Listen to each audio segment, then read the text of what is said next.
Hello again, everybody, and welcome back to another day reading in our Bibles. This is day 265. Happy Wednesday. And I'm going to go ahead and start with our quote of the day. And it says that the only word that truly describes the experience of being mastered is love. And we know little about love as God reveals it to us in His Word. He wants us in a relationship where He is so easily our master and teacher that we have no conscious awareness of it. A relationship where all we know is that we are His to obey. And that comes from John 13:13, where it says, "You call me teacher and Lord, and you say, well, for so I am." All right, so we're going to go ahead and we're going to start in Isaiah chapter 39. We're reading through chapter 41. So chapter 39. Soon after this, Merodach Baladan, son of Baladan, king of Babylon, sent Hezekiah his best wishes and a gift. He had heard that Hezekiah had been very sick and that he had recovered. Hezekiah was delighted with the Babylonian envoys and showed them everything in his treasured houses: the silver, the gold, the spices, and the aromatic oil. He also took them to see his armory and showed them everything in his royal treasuries. There was nothing in his palace or kingdom that Hezekiah did not show them. Then Isaiah the prophet went to the king Hezekiah and asked him, "What did those men want? Where were they from?" Hezekiah replied, "They came from the distant land of Babylon." "What did they see in your palace?" asked Isaiah. "They saw everything," Hezekiah replied. "I showed them everything I own, all of my royal treasuries." Then Isaiah said to Hezekiah, "Listen to this message from the Lord of heaven's armies. The time is coming when everything in your palace, all the treasure stored up by your ancestors until now, will be carried off to Babylon. Nothing will be left, says the Lord. Some of your very own sons will be taken away into exile. They will become eunuchs who will serve in the palace of Babylonian's king." Then Hezekiah said to Isaiah, "This message you have given me from the Lord is good." For the king was thinking, "At least there will be peace and security during my lifetime." Chapter 40. "Comfort, comfort my people, says your God. Speak tenderly to Jerusalem. Tell her that her sad days are gone and her sins are pardoned. Yes, the Lord has punished her twice over for all her sins. Listen, it's the voice of someone shouting. Clear the way through the wilderness for the Lord. Make a straight highway through the wasteland for our God. Fill in the valleys and level the mountains and hills. Straighten the curves and smooth out the rough places. Then the glory of the Lord will be revealed, and all people will see it together. The Lord has spoken." A voice said, "Shout." I asked, "What should I shout?" "Shout that the people like the grass. Their beauty fades as quickly as the flowers in a field. The grass withers and the flowers fade beneath the breath of the Lord. And so it is with people. The grass withers and the flowers fade, but the word of our God stands forever. O Zion, messenger of good news, shout from the mountaintops. Shout it louder, O Jerusalem. Shout and do not be afraid. Tell the towns of Judah, your God is coming. Yes, the sovereign Lord is coming in power. He will rule with a powerful arm. See, he brings his reward with him as he comes. He will feed his flock like a shepherd. He will carry the lambs in his arms, holding them close to his heart, and he will gently lead the mother sheep with their young. Who else has held the oceans in his hand? Who has measured off the heavens with his fingers? Who else knows the weight of the earth, or has weighed the mountains and hills on a scale? Who is able to advise the Spirit of the Lord? Who knows enough to give him advice or teach him? Has the Lord ever needed anyone's advice? Does he need instruction about what is good? Did somebody teach him what is right or show him the path of justice? No, for all nations of the world are but a drop in the bucket. They are nothing more than dust on the scales. He picks up the whole earth as though it were a grain of sand. All the wood of Lebanon's forests and all of Lebanon's animals would not be enough to make a burnt offering worthy of our God. The nations of the world are worth nothing to him. In his eyes they count for less than nothing, mere emptiness and froth. To whom can you compare God? What image can you find to resemble him? Can he be compared to an idol formed in a mold, overlaid with gold and decorated with silver chains? Or if people are too poor for that, they might at least choose wood that won't decay, and a skilled craftsman to carve an image that won't fall down. Haven't you heard? Don't you understand? Are you deaf to the words of God and the words he gave before the world began? Are you so ignorant? God sits above the circle of the earth. The people below seem like grasshoppers to him. He spreads out the heavens like a curtain and makes his tent from them. He judges the great people of the world and brings them all to nothing. They hardly get stared at. They hardly get started, barely taking root, when he blows on them and they wither. The wind carries them off like chaff.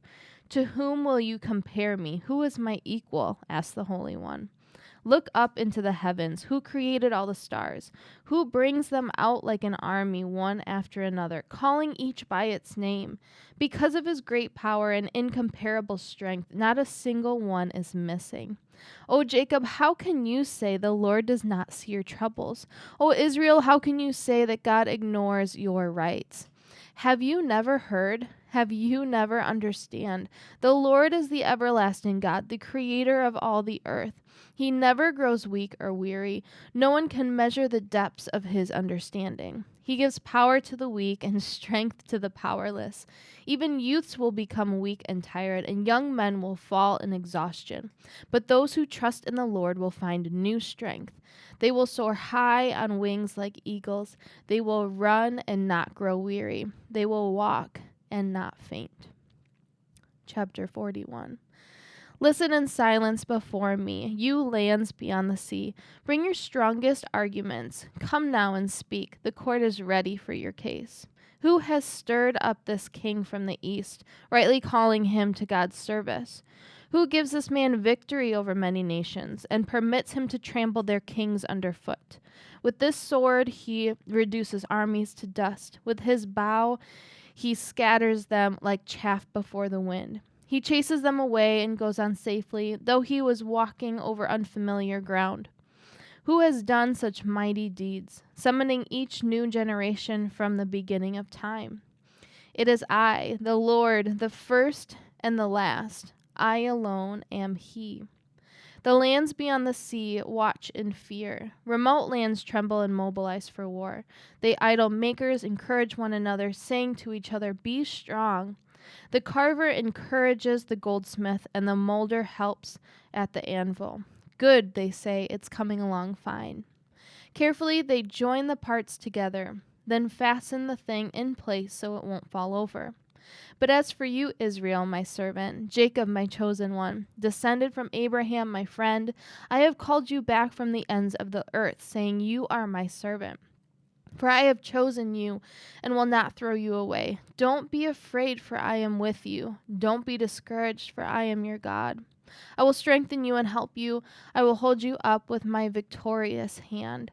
See, all your angry enemies lie there, confused and humiliated. Anyone who opposes you will die and come to nothing. You will look in vain for those who tried to conquer you. Those who attack you will come to nothing, for I hold you by your right hand. I, the Lord your God, and I say to you, don't be afraid. I am here to help you. Though you are a lowly worm, O Jacob, don't be afraid, people of Israel, for I will help you. I am the Lord your Redeemer. I am the Holy One of Israel. You will be a new threshing instrument with many sharp teeth. You will tear your enemies apart, making chaff of mountains. You will toss them into the air, and the wind will blow them all away. A whirlwind will scatter them. Then you will rejoice in the Lord. You will glory in the Holy One of Israel. Okay, we're going over to Ephesians. We're starting Ephesians today. We're going to read chapter 1 together. This letter is from Paul, chosen by the will of God to be an apostle of Christ Jesus. I'm writing to God's holy people in Ephesus who are faithful followers of Christ Jesus. May God our Father and the Lord Jesus Christ give you grace and peace. All praise to God, the Father of our Lord Jesus Christ, who has blessed us with every spiritual blessing in the heavenly realms because we are united with Christ. Even before he made the world, God loved us and chose us in Christ to be holy without fault in his eyes. God decided in advance to adopt us into his own family by bringing us to himself through Jesus Christ. This is what he wanted to do, and it gave him great pleasure. So we praise God for the glorious grace he has poured out on us who belong to his dear Son. He is so rich in kindness and grace that he purchased our freedom with the blood of his Son and forgave our sins. He has showered his kindness on us along with all wisdom and understanding. God has now revealed to us his mysterious will regarding Christ, which is to fulfill his own good plan. And this is the plan. At the right time, he will bring everything together under the authority of Christ, everything in heaven and on earth. Furthermore, because we are united with Christ, we have received an inheritance from God, for he chose us in advance, and he makes everything work out according to his plan. God's purpose was that we Jews, who were the first to trust in Christ, would bring praise and glory to God. And now you Gentiles have also heard the truth, the good news that God saves you. And when you believe in Christ, he identified you as his own by giving you the Holy Spirit, whom he promised long ago. The Spirit is God's guarantee that he will give us the inheritance he promised, and that he has purchased us to be his own people. He did this so we would praise and glorify him. Ever since I first heard of your strong faith in the Lord Jesus Christ and your love for God's people everywhere, I have not stopped thanking God for you. I pray for you constantly, asking God, the glorious Father of our Lord Jesus Christ, to give you spiritual wisdom and insight so that you might grow in your knowledge of God. I pray that your hearts would be flooded with light so that you can understand the confident hope he has given to those he called, his holy people who are rich in glorious inheritance. I also pray that you will understand the incredible greatness of God's power for us who believe him. This is the same mighty power that raised Christ from the dead and seated him in the place of honor at God's right hand in the heavenly realms. Now he is far above any ruler or authority, or power or leader or anything else, not only in this world, but also in the world to come. God has put all things under the authority of Christ and has made him head over all things for the benefit of the church. And the church is his body. It is made full and complete by Christ, who fills all things everywhere with himself. That's a good reminder this morning. That's so good. All right, we're going to go over to our Psalms. And we're in Psalms chapter 66. And it says, "Shout joyful praises to God, all the earth. Sing about the glory of his name. Tell the world how glorious he is. Say to God, how awesome are your deeds. Your enemies cringe before your mighty power. Everything on earth will worship you. They will sing your praises, shouting your name in glorious songs. Come and see what our God has done, what awesome miracles he performs for people. He made a dry path through the Red Sea, and his people went across on foot. They will rejoice in him, for by his great power he rules forever. He watches every movement of the nations. Let no rebel rise in defiance. Let the whole world bless our God and loudly sing his praises. Our lives are in his hands, and he keeps our feet from stumbling. You have tested us, O God. You have purified us like silver. You captured us in your net and laid the burden of slavery on our backs. Then you put a leader over us. We went through fire and flood, but you brought us to a place of great abundance. Now I come to your temple with burnt offerings to fulfill the vows I made to you. Yes, the sacred vows that that I made when I was in deep trouble. This is why I am sacrificing burnt offerings to you, the best of my rams as a pleasing aroma, and a sacrifice of bulls and male goats. Listen, come, all who fear God, and I will tell you what he did for me. For I cried out to him for help, praising him as I spoke. If I had not confessed the sin in my heart, the Lord would not have listened. But God did listen. He paid attention to my prayer. Praise God who did not ignore my prayer or withdraw his unfailing love from me. And lastly, we have our Proverbs, and we're in chapter 23. So give your father and mother joy. May she who gave birth to you be happy. O my son, give me your heart. May your eyes take delight in following my ways. A prostitute is a dangerous trap. A promiscuous woman is as dangerous as falling into a narrow well. She hides and waits like a robber, eager to make more men unfaithful. All right.